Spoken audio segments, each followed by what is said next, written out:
saluer les chefs d'entreprise qui ont été donc les premiers. L'histoire retiendra que ça s'est passé ici, en Loir-et-Cher.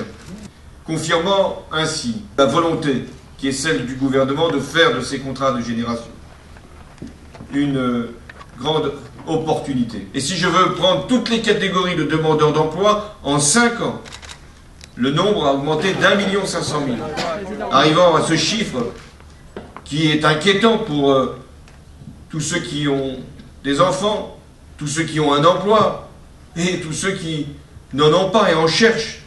Oui, près de 5 millions de personnes qui sont ainsi privées d'avenir.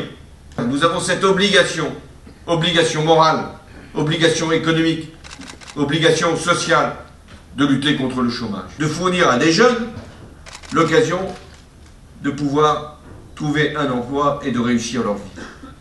Mais l'urgence, c'est de mobiliser tous les moyens, je dis bien tous les moyens, pour créer des emplois. Et l'objectif que je me suis fixé, c'est d'inverser la courbe du chômage d'ici la fin de l'année. Il y a le contrat de génération.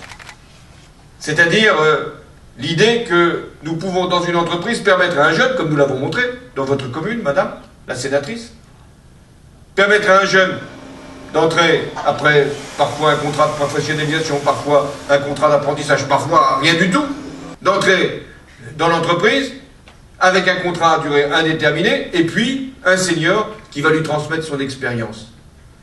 2 salariés qui vont se sentir confortés, valorisés et avec donc une prime qui est versée par l'État à l'entreprise qui fait ce choix.